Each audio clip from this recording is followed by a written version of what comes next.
দেখুন, আপনাদের মধ্যে যে উত্তেজনা আছে সেই উত্তেজনা আমাদের মধ্যে নেই। কেননা বিষ্ণুপ্রসাদ শর্মা বেশ কিছুদিন যাবৎ ও পরিষদীয় দল এবং দল থেকে নিজেকে কিছুটা বিচ্ছিন্ন করে রেখেছিলেন। 2024 সালে মাননীয় রাজু বিস্তা আমাদের সাংসদ তার বিরুদ্ধে ভোটে দাঁড়িয়েছিলেন। 7টি বিধানসভা মিলে একটা লোকসভা কেন্দ্র হয়, সেখানে 7,000ও ভোট পায়নি। ব্যক্তিগতভাবে আমি মনে করি বন্ধু হিসাবে নিশ্চিতভাবে অন্য দলে যোগ দেওয়া সেটা খারাপ লাগলেও বিষ্ণু যে বিষয়গুলো নিয়ে সোশ্যাল মিডিয়ায় পোস্ট করতো, খুব জানবার আগ্রহ থাকবে যে তৃণমূল কংগ্রেস ওনাকে কি কি প্রতিশ্রুতি দিয়ে দলে যোগ দিয়েছে, সেটা যতক্ষণ না জানতে পারবো তো বলা খুব কঠিন। এবং তার পাশাপাশি আমি আশা রাখি যে বিষ্ণুবাবু তার যে নতুন রাজনৈতিক জীবন শুরু করতে চলেছেন, সেই রাজনৈতিক জীবনে প্রথমেই যেভাবে লোকসভা নির্বাচনে বিষ্ণুবাবু তিনি কি বলবো প্রায় মাটিতে মিলিয়ে গিয়েছিলেন, ঠিক একইভাবে 2026-এর লোকসভা নির্বাচনে বিষ্ণুবাবুর তৃণমূল কংগ্রেসের অন্তর্ভুক্তি, তৃণমূল এবং বিষ্ণুবাবু একই সাথে দুজন ডুববে।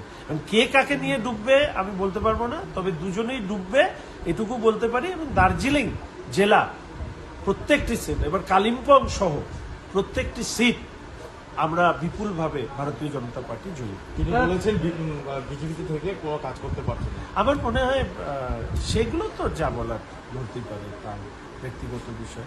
2024-এ তিনি বিজেপির প্রার্থীর বিরুদ্ধে দাঁড়িয়েছিলেন লোকসভায়, দাঁড়িয়ে 7,000 ভোট পেয়েছিলেন 7টা বিধানসভাতে।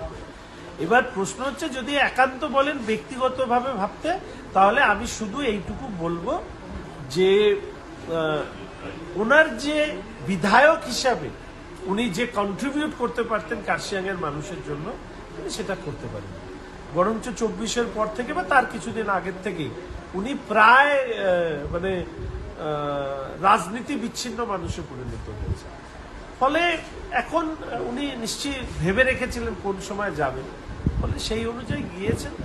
বিষ্ণুবাবুর যাওয়াতে কোনো ধরনের রাজনৈতিকভাবে ভারতীয় জনতা পার্টি কোনো ক্ষতি তো দূরস্থান, বরঞ্চ পরবর্তীকালে তৃণমূল কংগ্রেস কতখানি প্রশ্নের মুখে পড়বে সেটা সময় আপনাদেরকে বুঝিয়ে দেবে। তিনি আরেকটা জিনিস জানিয়েছেন যে টিকিটের জন্য যাননি, মানুষের জন্য কাজ করার জন্যই গিয়েছেন। করুন, মানুষের জন্য কাজ তো অন্য দলে না গিয়েও করতে পারতেন, সমাজসেবী হিসাবে কাজ করতে পারতেন, অন্য কোনো সংস্থা হয়ে কাজ করতে পারতেন।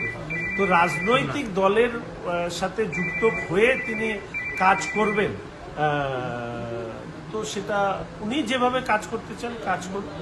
আমি ব্যক্তিগতভাবে দেখুন, একসাথে 21 থেকে বিধানসভায় আছে, আজকে চলে গিয়েছে, হঠাৎ করে আমি ওনাকে গালিগালাজ করব, খারাপ কথা বলবো, ও সবের মধ্যে আমি নেই।